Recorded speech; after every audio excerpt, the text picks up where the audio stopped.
even in the psychotherapeutic realm, we can bring in spiritual principles as well. But that depends on the receptivity of the person that I'm sitting with and what it is they're looking for. If I sense that they have spiritual inclinations, then I will guide them in that direction or at least test out and see how it lands.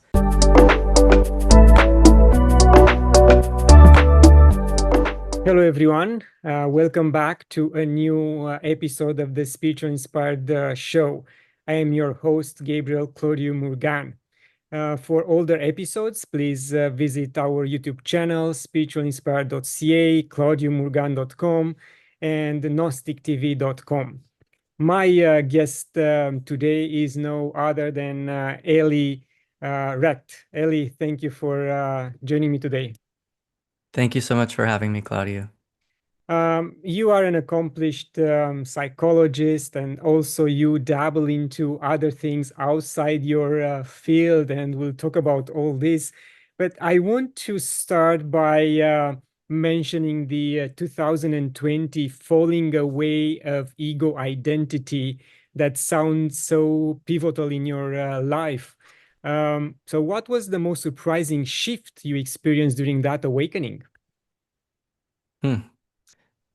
The most surprising shift, um, I think I didn't expect how hard it was going to be to function without an ego. I want to just preface by saying that even after awakening, even after the realization of true nature is abiding, it remains. There's still some ego that has to remain, whether that's to function and navigate in our world, or it's a sort of karmic runoff that happens. So just want to put that out there that there's still always some form of ego, however you want to define it. But the most shocking shift for me was moving through the world without that centralized sense of identity. It was very, very strange. When you're in ego consciousness, or at least when I was in ego consciousness and I was reading all these books and learning all these things about what it's like out of ego consciousness, the ego thought it understood. The ego felt like it knew what it was going to be like. And I had a lot of misunderstandings and a lot of misconceptions about what self-realization was like. I understood it intellectually, but as many teachers say, understanding it experientially is a whole different matter.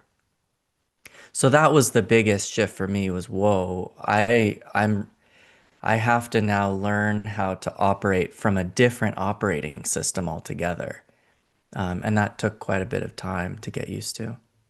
So, in other words, I think by now everyone knows the say before enlightening, chop wood and carry water. After enlightening, chop wood and carry water, because the Yes. transformation is internal. Yes. So, it seems that the same happened to you as well. And overall, looking back at your decision of choosing the psychology field, why was that, and how did you feel now that enriched your life? Yeah, so I love that phrase, chop wood, carry water, because it demonstrates that prior to awakening and after awakening, life still goes on and you still have to take care of your duties, but the internal experience is completely different. It's flipped upside down, you could say, or another way to say it would be it's flipped right side up, depending on how you look at it. But psychology was really, really critical for me because it allowed, you know, several elements to psychology were really important. I felt that in addition to meditation, the path of self-inquiry and contemplation and self-reflection were so critical to my evolution, to my path. And psychology played a huge role in that self-reflection. Not only did it allow me to get in touch with the false beliefs and the narratives as an ego that I was holding on to that were keeping this egoic consciousness in place, but it also introduced me to the world of emotions.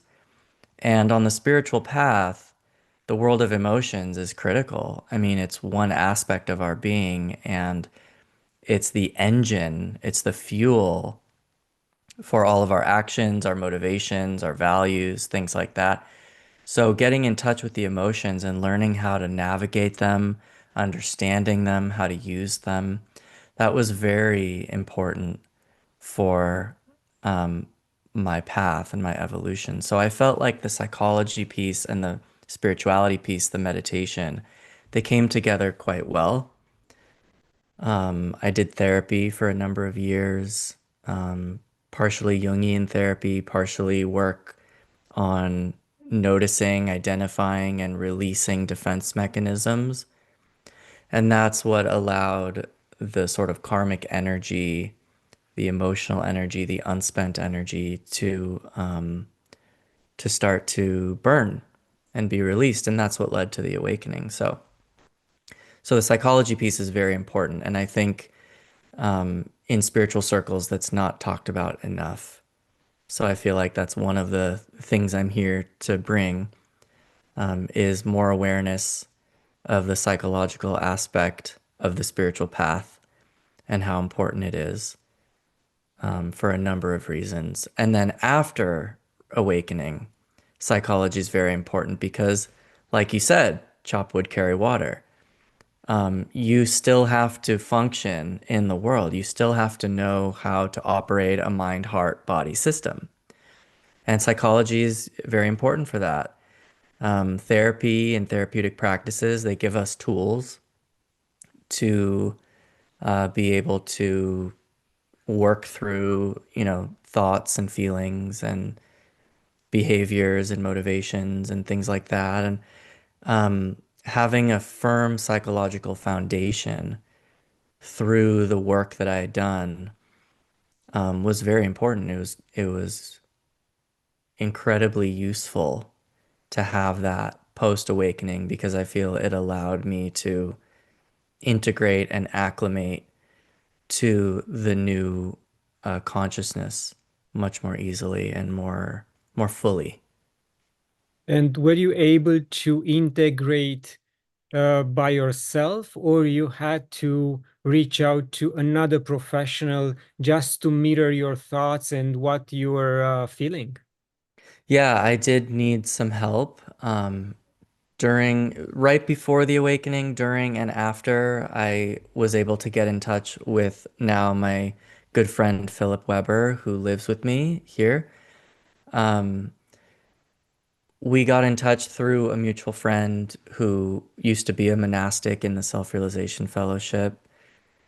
He helped me through a massive healing journey and transition that I was going through. And it was during the COVID pandemic, and he called me because we were checking up on each other during COVID. And one day he called me and said, "Hey, how are you doing? Just checking up." And I said, "Oh, I was in the middle of the transition and the awakening, and there were a lot of ups and downs." And I was saying to him, "Oh, it's really hard." I like burst into tears, and I was telling him how difficult it was.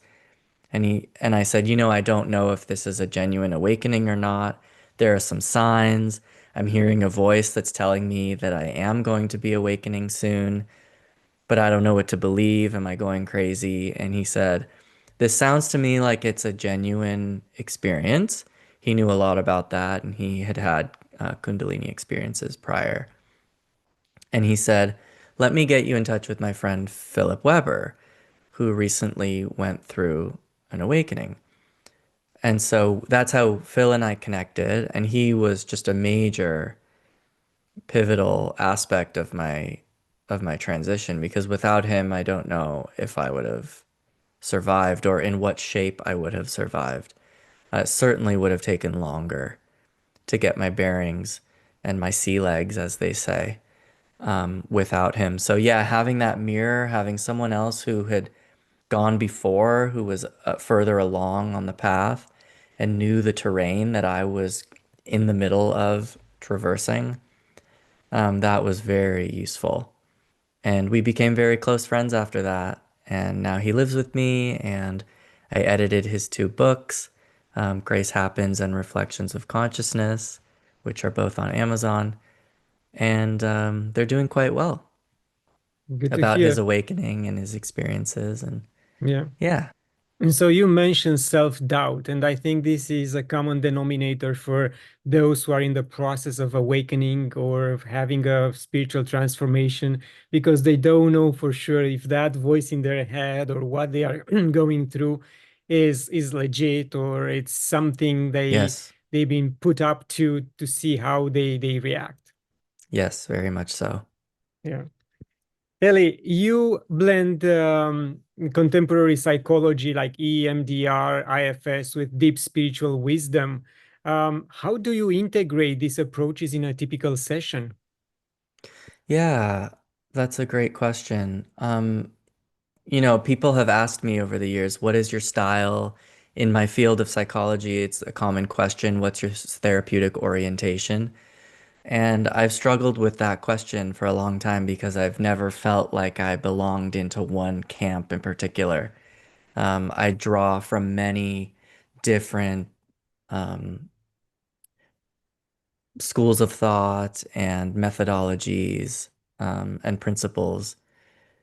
And so, I thought about using the word eclectic. That's a common word um, in my field to kind of denote this sort of mixture of tools and methodologies. But I would say the one thing, if I can really pinpoint what my style is in session, it's intuition. So I, every moment is a new experience, even though I have a relationship with these clients and I know why they're coming in and I have, a sense of their presenting issues and what they're wanting help with. And of course, I have all the ethical and legal guidelines in the back of my mind. I really open to the present moment with them and I sit with a completely clean slate. I have no expectations of what we're going to talk about, although there are some threads that I could pull on if we wanted to or if we needed to. But I bring a totally open stance to each session, and I allow the intuition, which I feel is the spiritual wisdom. I allow the intuition to emerge and determine where we go. But of course, it's a collaboration. So I will, see what the client is bringing to me, and then the intuition will meet it and match it, and we go from there. So it's this beautiful dance. It's always new, it's always fresh, it's very dynamic, it's very exciting and very rewarding. But it's difficult to pinpoint how I work in session because I don't have a particular style. It's just in the moment, attuning very deeply to each person that I'm with, listening very carefully, and not just with my ears and not just with my mind, but with my heart and with my soul and going from there. Yeah. So every session is going to be different. Yeah, it's beautiful. And because you are both a counselor and a spiritual teacher, how do you decide whether a client needs therapy or spiritual guidance or both? You still use your intuition? Yes, absolutely. And usually the person who's coming to me will say, "Hey, I'm wanting to work on this, this, and that, X, Y, and Z," and then I'll be able to sense, oh, this person's more, um, more suited for therapy, and the other person would be more suited for spiritual counseling. I mean, or teaching. For my teaching service, it's mainly people who want to focus on self-realization. I mean, that's the ultimate goal with my teaching is if you're wanting self-realization, if that's the primary focus of your life, or if that's something you want to learn more about or understand, then that's the way we're going to go. We can still incorporate psychological principles in our work, and we would have to because the psychological aspect and the spiritual aspect are ultimately one. and we would need to really have a deep understanding of that. You know, the ego, we have to understand what it is we're transcending. With self-realization, we're transcending the ego. But what is the ego? Right? That's where psychology comes in. And so no teaching on self-realization can really be complete without an understanding of the psychological aspects of our being as well. So if we're going the teaching route, which is focused on self-realization, then we're inevitably going to be bringing in psychological principles. But if we go the therapy route, which is more for people who are not looking for transcendence of their ego, they're not looking for their true nature, they might not even know that that's a possibility, or they might not believe in that, which is absolutely fine. Not everyone has to be on the search for enlightenment. Um, for those people, it's usually about relationships, or it's about anxiety, or trauma, things like that. They're wanting to function better in their lives. They're wanting to suffer less. So, that's the parallel between the two is it's all about reducing suffering, but how you reduce suffering is kind of the distinguishing factor. And for those who are wanting more of the psychological approach, in my therapy practice, we could work with diagnoses, things like that. I'm not a huge fan of diagnosing, but I do see its value. I find it useful in certain circumstances. It all depends on the context. Even in the psychotherapeutic realm, we can bring in spiritual principles as well. But that depends on the receptivity of the person that I'm sitting with and what it is they're looking for. If I sense that they have spiritual inclinations, then I will guide them in that direction or at least test out and see how it lands. If it doesn't land, we move on. I never bring it up again. But if it does land, then I'll bring a blend. And so regardless of which approach we take, there's going to be a blend, most Yes. likely. Interesting. And I also find, even if I'm not a psychologist or a professional expert in this particular in this field, if I want to assess the other person's level of interest regarding spirituality or alternative methods of healing or something in between, I just pepper the discussion with keywords and I see the reaction.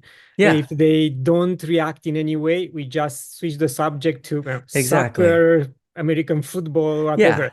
But otherwise, if perfect. they get triggered, then the discussion becomes very, very interesting. Absolutely. Yeah, and that's part of what makes, I think, a good teacher, a good guide is that they're very attuned to what's going on in the other person in every moment. So what you're describing is a great gift. It's a great quality that is useful in our work because we're constantly, at least I am constantly testing. In my field, we call it like testing out interventions and seeing how they land. And that helps us, you shift with each data point that you receive from the client, you shift your approach and you make it more and more fine-tuned, more and more aligned with the person that you're working with. So I really enjoy that aspect of my work is getting really, really connected and in touch with the person that I'm sitting with and not just putting a kind of a blanket framework on top of them. There are certain, as humans, we have many similarities, but each human is incredibly unique and individual. And so I enjoy that part of my work, of really understanding the individual.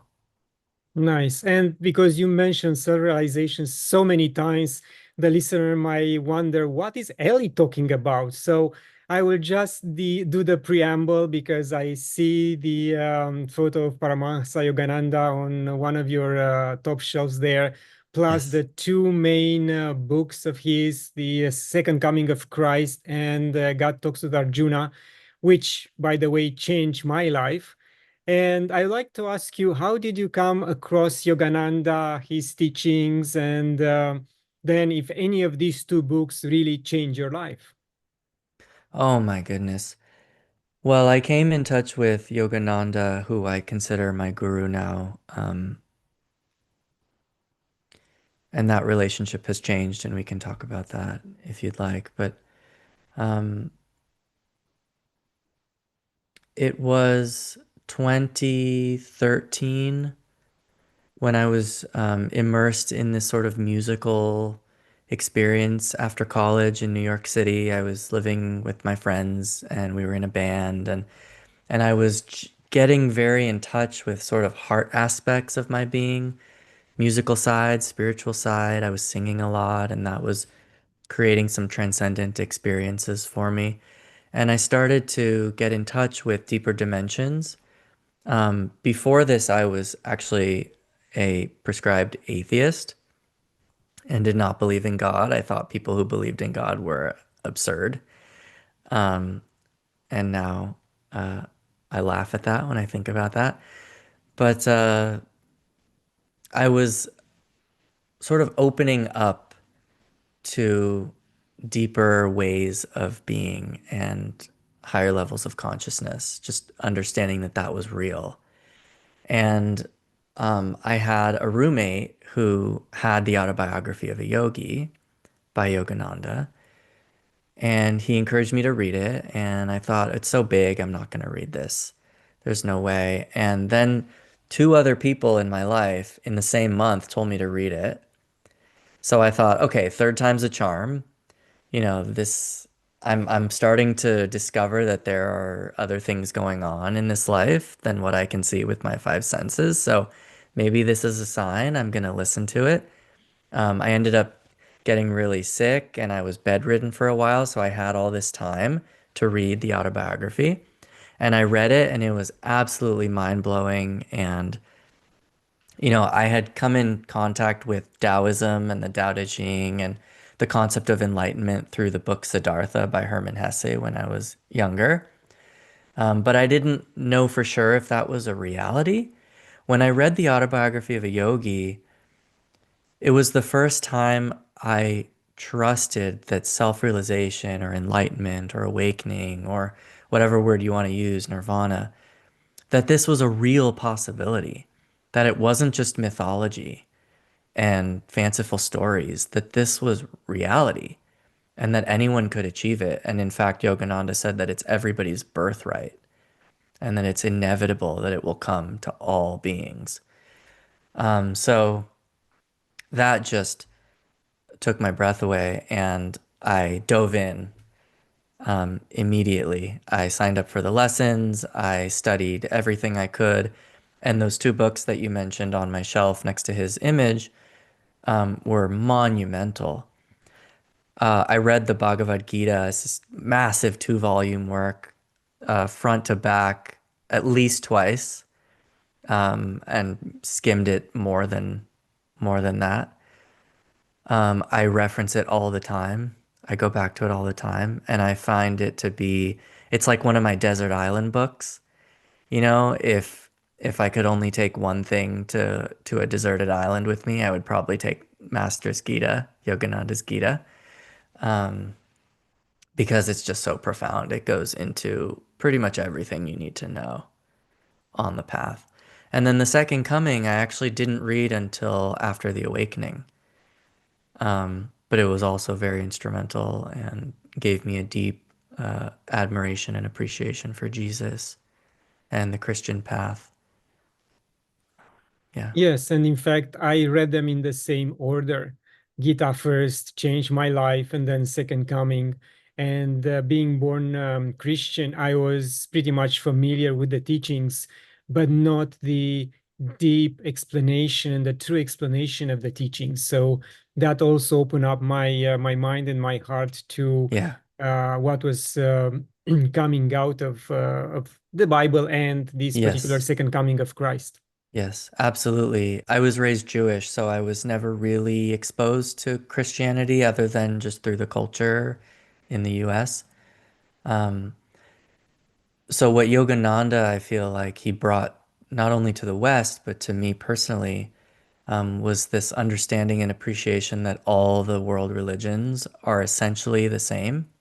They're speaking about the same one truth, that God is all there is, that everything is one, and that we are aspects of the one, and that we can realize that and experience that ourselves.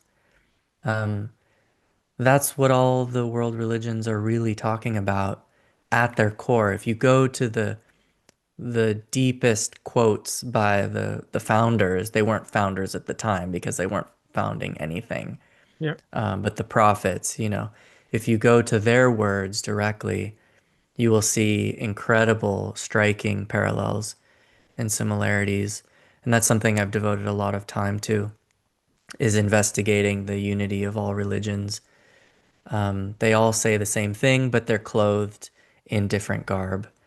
They address the particular context, time of history, personality that was their audience, culture that they were in.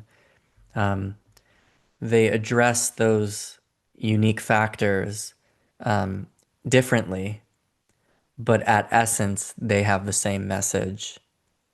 The expression of the message is what differs. And so if you have a keen and discerning eye, you can see that.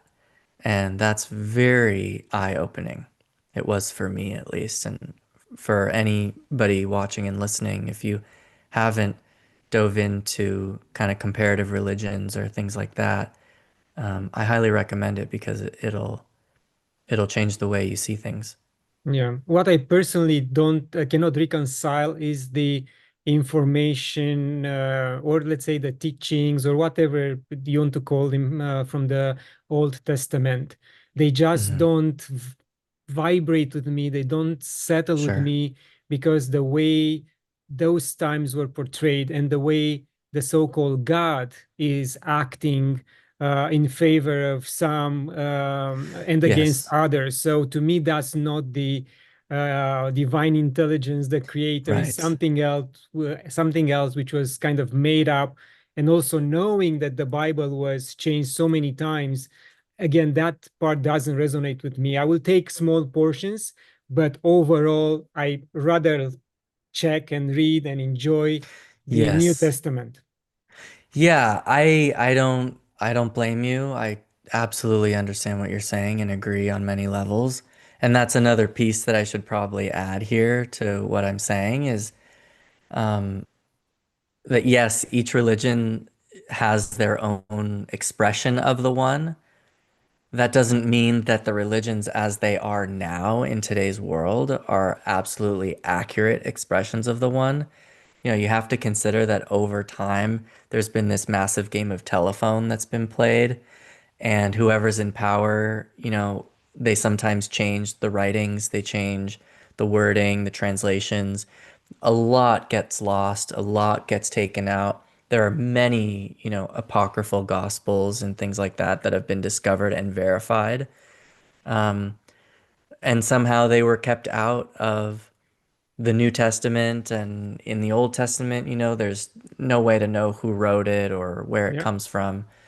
So you have to keep that in mind too, that you're also dealing with humans who are imperfect, and whether they're writing things down or they're interpreting things differently or intentionally distorting things for power and control or their own, egoic motives, it's hard to say.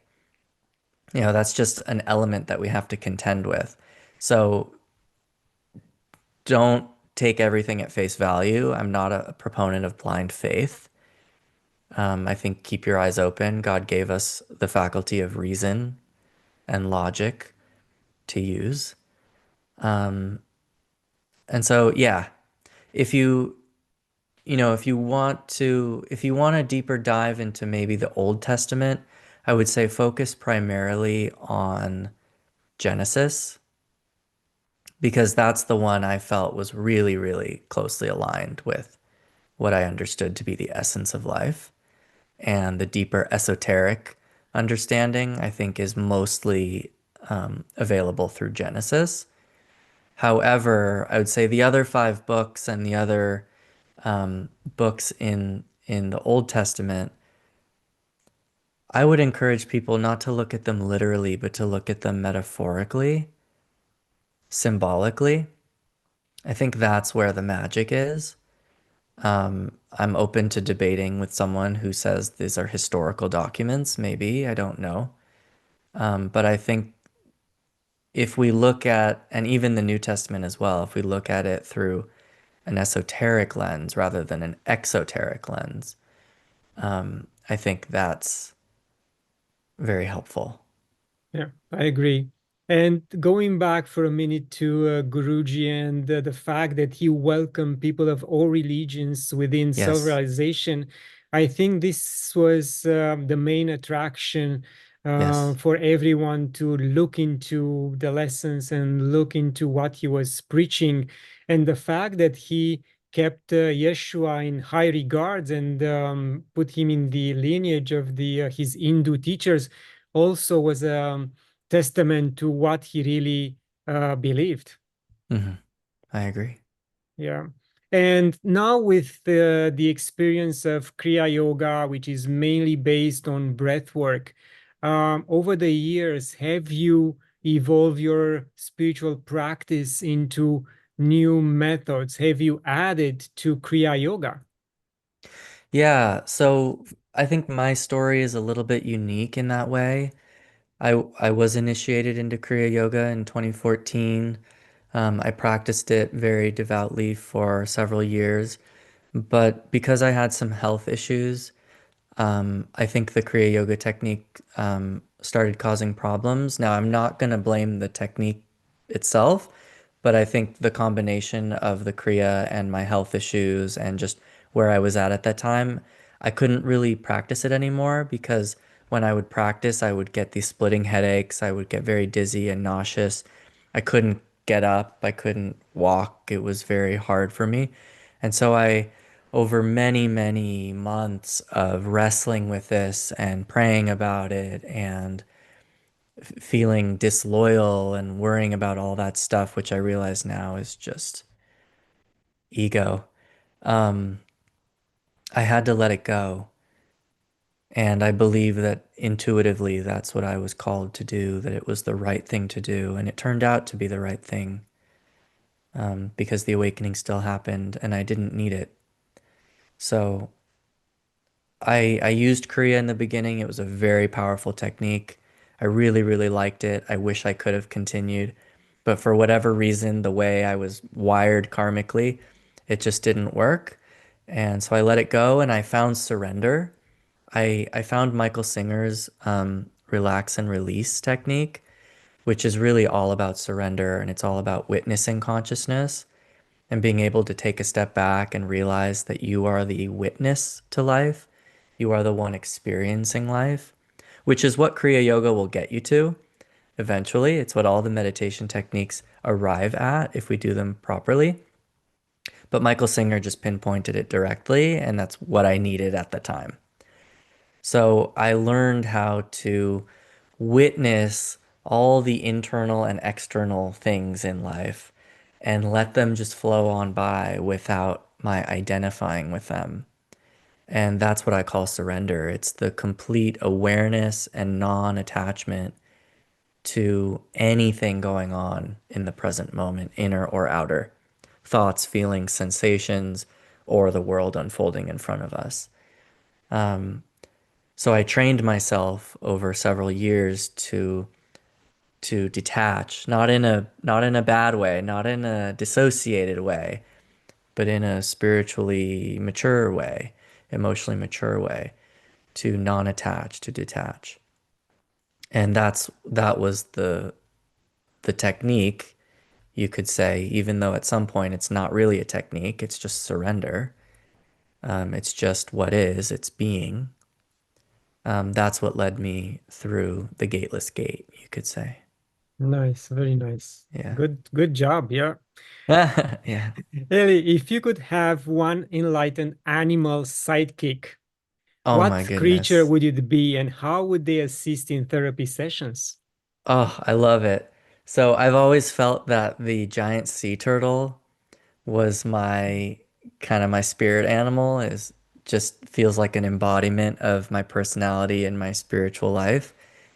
Not only is the turtle, which I found out later after I already formed a kinship with the turtle, not only is the turtle actually a symbol of meditation, because I think Yogananda and other teachers talk about the turtle because the turtle can withdraw into its shell and kind of finds its center. So that's what meditation does, right? It's a form of pranayama or breath work that allows us to withdraw our sensory input into the spine or into the center so that we can realize our true nature, which is being itself, pure awareness.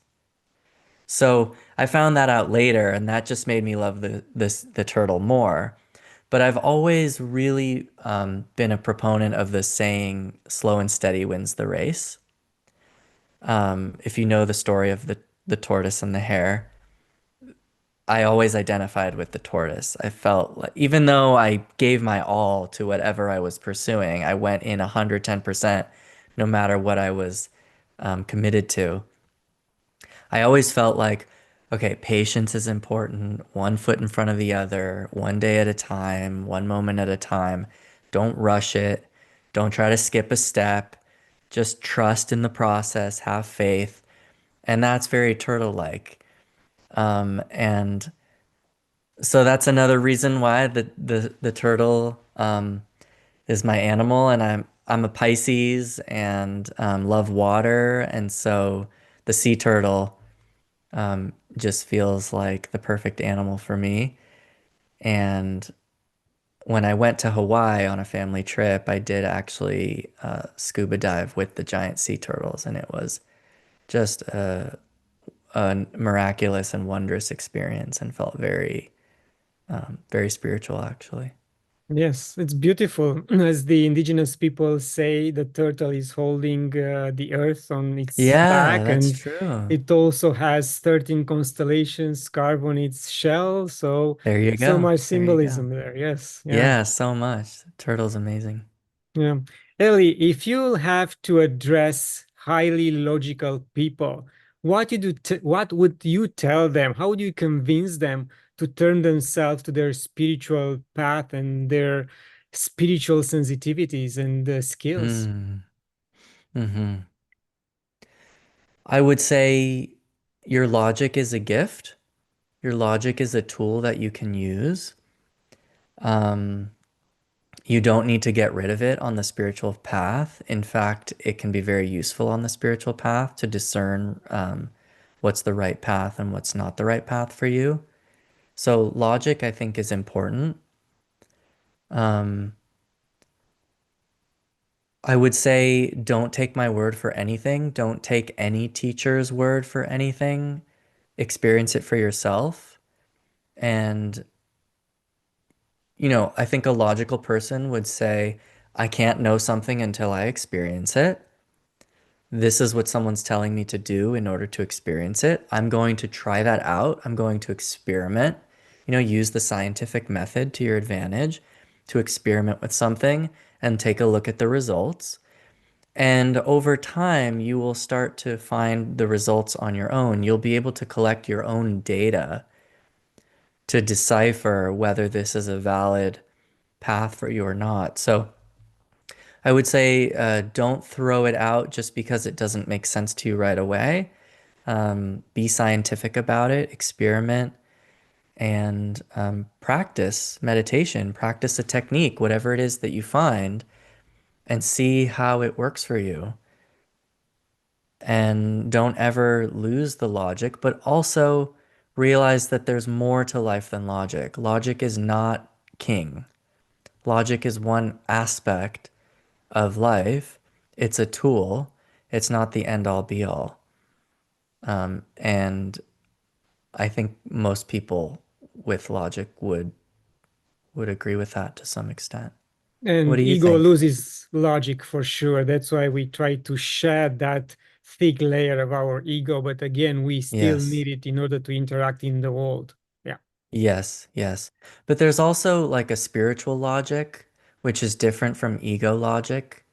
It's like a deep wisdom to life. I think the spiritual logic, and Meher Baba talks about spiritual logic a lot, which I like. Um, it's a different form of reasoning. It's based on life experience and wisdom, not necessarily on, one plus one equals two. Um, and so, expand your mind a little bit and see what's out there. Yes. What would you say to someone? I'm curious. I will ask them to again experience what I'm telling them in a non-logical way. I will ask them to let go of the fear of what they will find on the other side and what they will experience during this process. But I find that people are not willing to experience. They want to stick into or be stuck into their box and not go outside it. It's Hmm. again, is that fear of something new, of challenging their own ego, their own Hmm. way of being. And I like to thank God once again that it gave me an inquisitive mind to read, to go left, right, turn around the corner, see what's there, look at new authors, new ideas, not get stuck into one mindset and not allow anything else new to come towards me. So I'm Hmm. very thankful for the way I've been built. Hmm. I love that.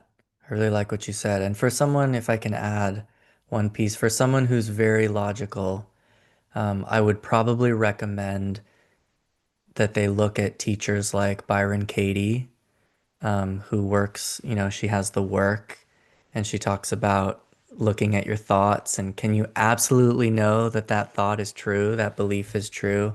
That's a good technique for someone who's very logical. I would also point them towards Rupert Spira. I think he has a great spiritual logic about him. Um, and yeah, I think Interesting. that's all I'm going to You say know, about I that. interviewed other psychologists like Lauren Schneider. She's bringing tarot reading into her practice.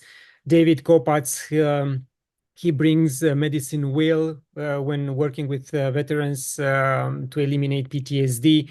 You are bringing new elements into your practice as well.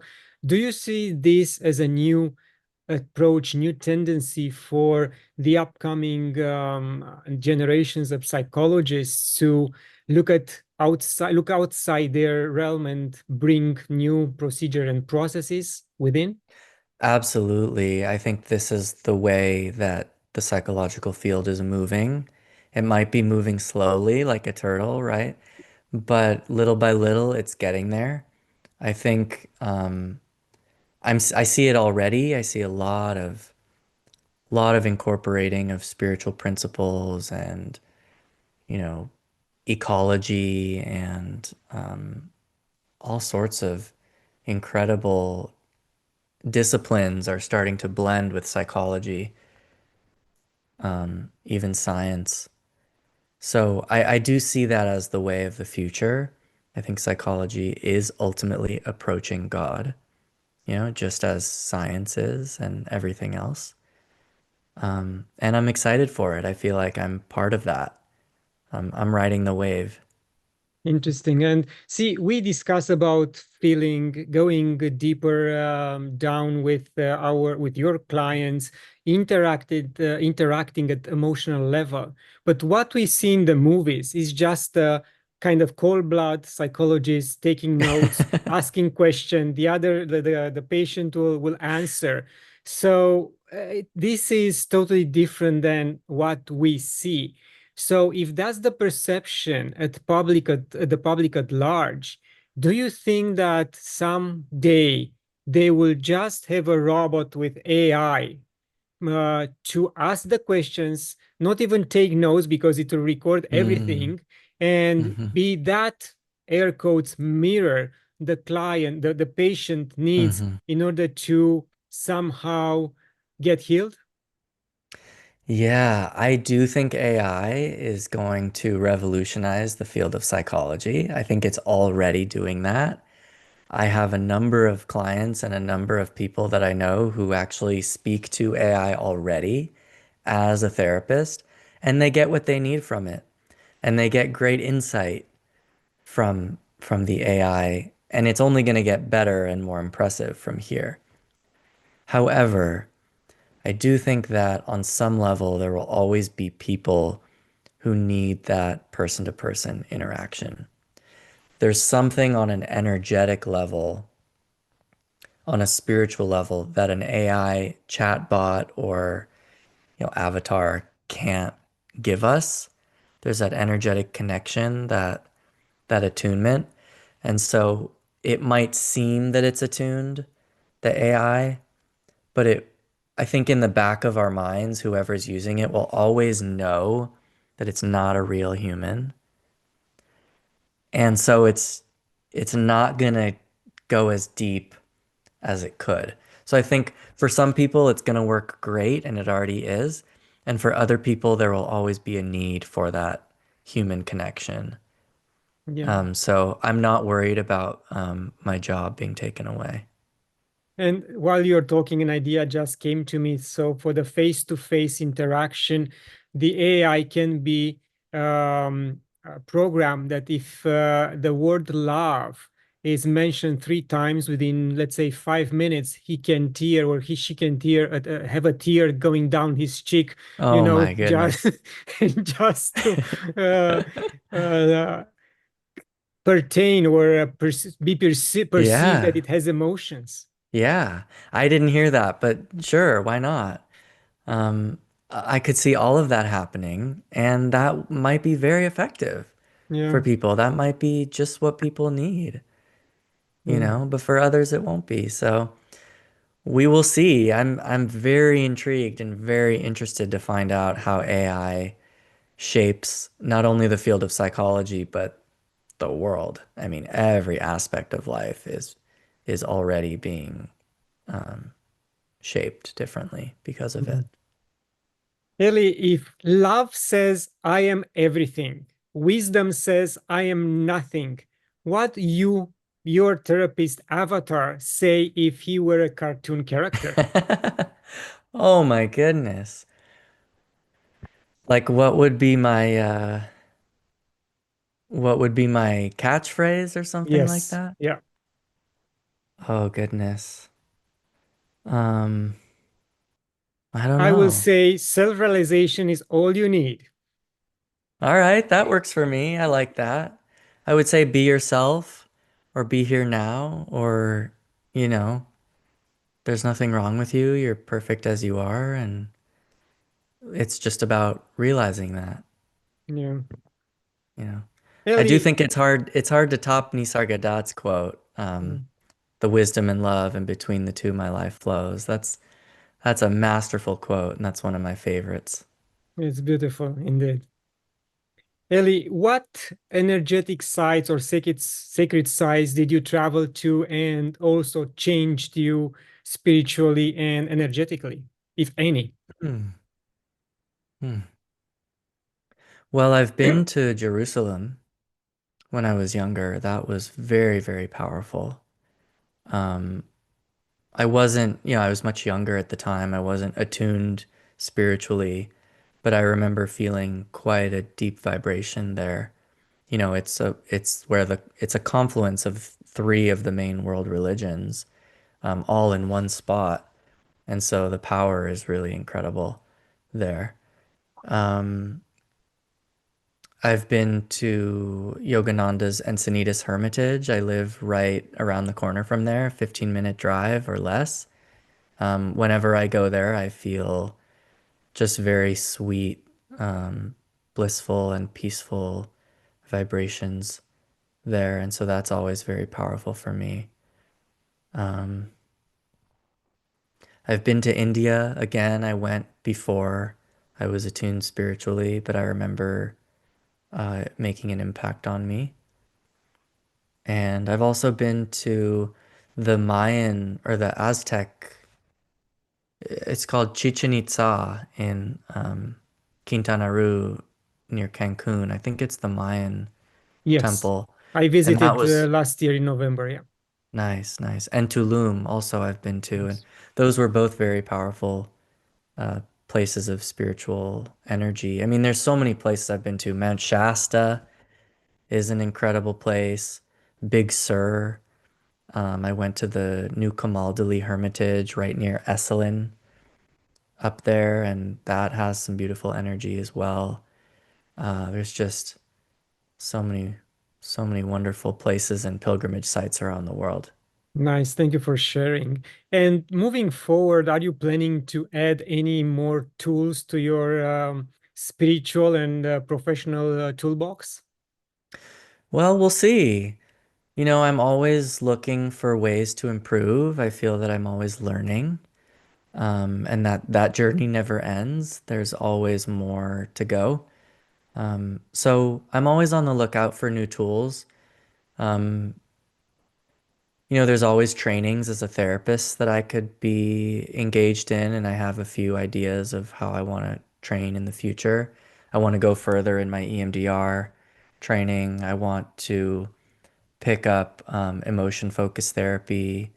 Um, there's a number of different methodologies that I'd like to learn about. So there's always more on the horizon, but I don't know what it's going to be until intuition calls it forward and makes it known, makes it clear that, okay, this is where we want to go. But Perfect. yes, looking forward to many more tools. Yeah. Ellie, what's your perception of God? God is what is. There's so much I could say about it and also nothing I could say about it. Um, I would say God is not a person, but God is both universal, impersonal, and individual and personal. God is the everything and the nothing. God is wisdom and love and being. God is pure consciousness or awareness. God is all that is. God is our true nature. That's what we are. There is nothing that is not God. There is nothing that is separate from God. I could go on. Truth, light, bliss, beauty, peace. Thank you. Yeah. Beautiful. And we're at the end of our lovely discussion. Please let us know how can people reach you, and do you have any final words? Oh, sure. Yeah, so I think the best way to reach me is through my website, elirecht.com, just elirecht.com. If you go to the connect page, you can reach out to me through the message form or email me directly. That's usually the best way to reach me. And if you're looking for Philip Weber's books as well, you can contact me through there. And then we'll go from there. Reach out and let me know what it is that you're wanting or looking for, or just to say hi or to ask a question. That's always nice. And I'll do my best to help.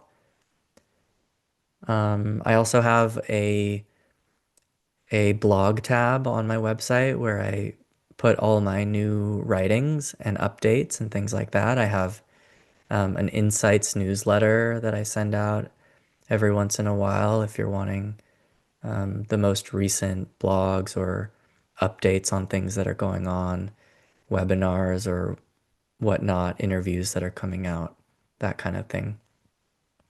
So those are all the ways you can interact with me. And in terms of kind of where to go, anything else that I want to say, I really appreciate you, Claudiu, and all the work you're doing. And this was a fun interview. I really enjoyed your Thank you. questions. Um, Very thought-provoking. And yeah, I really appreciate being here. And I'm Thank you happy very to much. answer any other questions or things you might have. Thank you, Ellie. All the best in what you are doing. Thank you. Thank you, Claudiu. Take care. And to my viewers, thank you for watching. Share it, leave a comment, and until next time, love and gratitude.